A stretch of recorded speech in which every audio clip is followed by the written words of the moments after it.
Hey, Keeper Cubs, Mrs. Hoffer here today to help you with today's English language knowledge lesson. Goal of today's lesson is that you will know important cultural and geographic characters of New England. You will understand the Tier 2 word feast, and you will be able to identify the basic needs and foods eaten by the Wampanoag tribe. Friends, do you know what type of food we see in the picture on the screen? That's right, these are called clams. This is a type of shellfish that lives in the ocean. Clamming, which is digging and harvesting clams, is a very important part of the daily lives of Native American tribes that live in New England. Even today, clams are still a very popular, common food eaten in New England, and it also remains a very important part of the economy and culture of New England. Friends, have you ever eaten clams before? Friends, on our screen we see a map of the United States. New England, which is this area right up here highlighted in green, is a location in the northeastern region of the United States. The story we are about to read for today's read along takes place in New England. This area is now the states of Rhode Island and Massachusetts. This area borders the Atlantic Ocean, which is all this water around here, and has many other waterways. A little further inland, there is also lush forests. The Native American tribe we are going to be hearing about in our story, friends, called the Wampanoag, lived in this area of New England that we just learned is now called Massachusetts and Rhode Island. Now it's time for today's read aloud, Cable Cubs. We will be reading a story called Bear, Gull, and Crow. For today's story, friends, you should be able to identify types of food eaten by the Wampanoag tribe and be able to demonstrate an understanding of the Tier 2 word feast. Friends, make sure to listen to the story about the characters named Gull, Bear, and Crow who live near the Wampanoag tribe. Also, friends, make sure to listen extra carefully to find out about the types of food the Wampanoag tribe would like to eat. Let's get started. What do you see in this picture? Friends, we see a gull or a seagull, a crow, and here we see a bear. Long ago, there were three animal friends who lived in a land of wild forests, green fields, and shining waters. Gull made her home in the marsh grass near the bay. This is the bay area here, friends. A gull is a type of bird.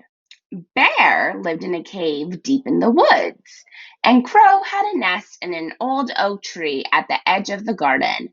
Bear, Gull, and Crow often got together to visit and chat. One of the things they talked about was the upright walkers, beings who lived nearby. Friends, what do you think is an upright walker? That's right. An upright walker is a human, like you and me. These beings called themselves the Wampanoags. But the animals called them upright walkers because they walked around on two legs all the time and never flew. The Wampanoag tribe are another Native American tribe. The upright walkers lived in houses that they called witu, built from bent saplings and tree bark. They could make fire just as lightning did when it struck a tree. They grew corn from kernels planted in small earth hills. These kernels were sweet, crunchy nuggets that Crow loved to steal. They fished in the bay using nets, spears, hooks, and lines. The upright walkers also hunted in the forest with bows and arrows. So Bear was always very careful to keep his distance.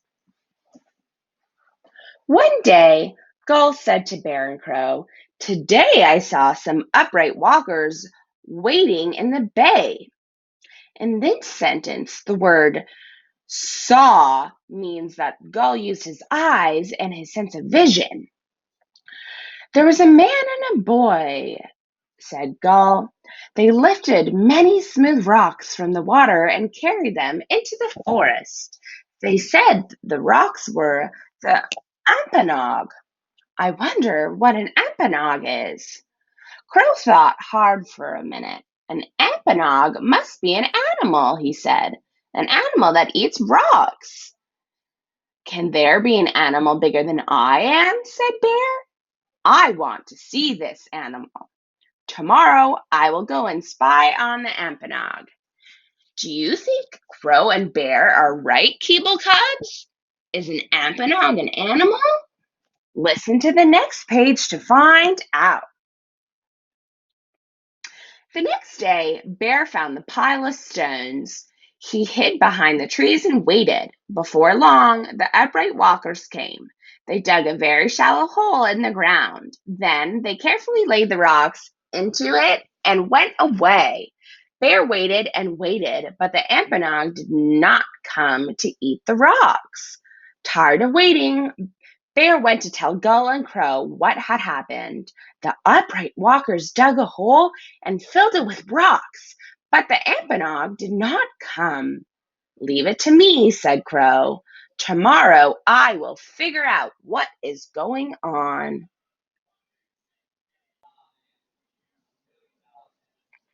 The next day, Crow perched in a tree near the rock pit.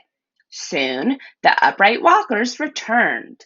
They collected lots of dry wood and piled it next to the pit.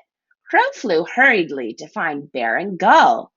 "The upright walkers collected wood. They're going to build a wetu for the Ampanog," said Crow. "The Ampanog will live in our forest in its own wooden house." Do you think Crow was right, Keeble Cubs? Are they building a Weetu? He thought for a moment. But what if it's not a friendly Ampanog? Bear and Gull looked worried.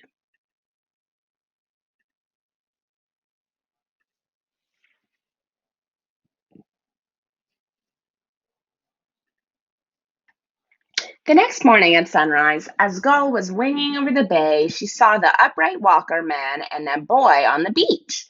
There was a girl with him, too. Low tide had uncovered some wet sand that had been underwater at high tide. The upright walkers were looking for little holes in the wet sand. From time to time, water shot up from these holes. They were the breathing holes of soft-shelled clams that lived under the sand. Gull watched as the upright walkers dug the clams out with long sticks. As you can see, these are the sticks in the pictures, friends. Some clams spit water even after they were dug up. Soon, the upright walkers had filled a large basket with clams. They waded into the shallow water and filled another basket with larger clams. Later on, Gull told Bear excitedly, "The upright walkers collected many clams. They said they were glad to have found so many clams for their Ampanog. I hope the Ampanog does not eat up all the clams and fish in the bay."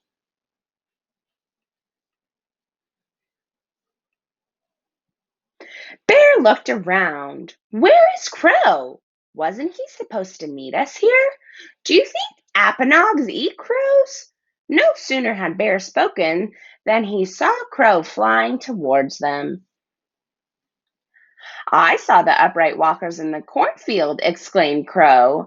"They picked baskets full of corn. They said it was for the Apanog today. The Apanog is coming today." Bear, Crow, and Gull looked at one another. "Let's go," said Bear, and lickety-split off they set for the rock pit. There they hid among the trees. Before long, some upright walkers started to gather. Then more and more came. There were men, women, and children, big and small, old and young. The upright walkers took the dry wood from the pile and laid it over the stones. One man started the wood burning. Others stayed by the fire and kept it going. They raked the burning wood so that the hot ash fell into the cracks between the rocks. Soon, ashes covered the rocks, heating them up. The upright walkers laid rockweed over the ashes. Steam rising from the damp rockweed gave off a sharp smell of salt. The upright walkers placed heaps of clams on top of the rockweed, together with lobsters, corn, and potatoes. When all the food was loaded on, they covered it with more rockweed. Bear, crow, and gull sniffed the mouth-watering aromas of the food cooking. Now everyone fell silent as a very old upright walker stepped forward and said a prayer to the Great Spirit. He thanked the Great Spirit for the animals, plants, rocks, and trees. The other upright walkers joined hands in a circle and stood in silence. Then, as a flute and drum sounded, the upright walkers began to dance. Then the dancing had ended. The old upright walker spoke again. This is a fine day for an appanog. The appanog is a celebration, a time for our people to come together, to give thanks to the Great Spirit, and to feast on delicious food. Keeble Cubs, feast means to eat a big meal. Can you guess what the appanog is yet? Is it an animal, Keeble Cubs? No, that's right. It's not an animal. It's the feast. It's the big meal. So, friends, so let the feasting begin. The rockweed covering was lifted off, and the upright walkers began to load their bowls with food. Bear, gull, and crow looked at one another. An appanog was not a huge rock-eating animal with big teeth after all. An appanog was a celebration where the upright walkers had a clam bake feast, a mouth-watering, nose-tickling feast. How they wished they could leap out of their hiding place and join on in. But what would the upright walkers think of having uninvited guests? Just then, a girl walked towards their hiding place. Just then, a girl walked towards their hiding place carrying a bowl piled high with food. It was the girl that Gull had seen digging in the sand for clams. The girl laid the bowl on the ground. Before running back to join the other upright walkers, she called out, "To the birds and animals who share the forest and the bay with us, Wampanoags, may you enjoy sharing our appanog, our clambake feast." And that is just what Bear, Gull, and Crow did. The end. Now it's time to check for your understanding. Friends, in this story, we hear about a clam bake feast. A clam bake is only held in special settings or places. What is the setting of this story, Keeble Cubs? That's right, friends, it's by the sea. And who are the characters of this story? That's right, friends, the characters are Bear, Gull, Crow, and the Upright Walkers. Friends, who were the Upright Walkers? That's right, the Upright Walkers were humans. And what is the name of the Native American tribe that the animals called the Upright Walkers, Keeble Cubs? That's right, friends, the name of this tribe is the Wampanoag. Good job. And friends, what do Bear, Gull, and Crow think an Ampanog is when they first hear the word? That's right, friends. We learn that they think it was a beast or an animal. And what do we find out an Ampanog actually is? That's right, friends. We find out it's a clam bake feast.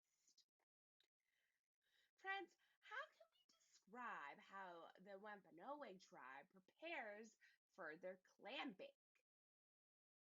There are many different ways we can describe this, Keeble Cub. Some of the ways we learn are that they dig a hole, they fill this hole with stones, they gather firewood, they gather rockweed, and most importantly, they gather their clams to cook. Friends, how could we describe what the upright walkers or the Wampanoag do at the Epinog feast? Some of these answers, Cubs, could be that they eat the clams, they dance, they thank the Great Spirit, and they celebrate. Good job, friends. Friends, do you think that the story is realistic or could it have happened? Why? That's right, friends. Although parts of the story could have happened, the whole story could not have happened. And how do we know the whole story couldn't have happened, Keeble Cubs? That's right, friends. We know this because animals can't talk in real life. Good job, friends. Keeble Cubs, in the read aloud you heard, the Ambanog is a celebration, a time for people to come together to give thanks to the Great Spirit and to feast on delicious food. Say the word feast with me. When we use the word feast to mean to eat a lot of food, is that a thing, so a noun, or an action word, so a verb? That's right, Keeble Cubs. This would be an action word or a verb. An example of this is Svetta's family feast on turkey, rice, potatoes, beans, carrots, breads, and pie. What kind of things would you like to feast on, Keeble Cubs? When you tell me about this, try to use the word feast when you talk about it. And when you describe and tell me what you would like to feast on, start your sentence by saying, I would like to feast on blank, blank, blank. Pause and let me know. Good job, Keeble Cubs. We could also use the word feast to describe a large meal, like in this sentence. We had a large feast to celebrate my birthday. When we use feast in that way, we mean it as a thing, or the word feast is a noun. Who has heard someone call a really big meal a feast before? I know I have. Friends, what is the word that we've been talking about? That's right, Kilo Cubs. We've been talking about the word feast. Good job. That's all the time we have for today, Kilo Cubs. Great job.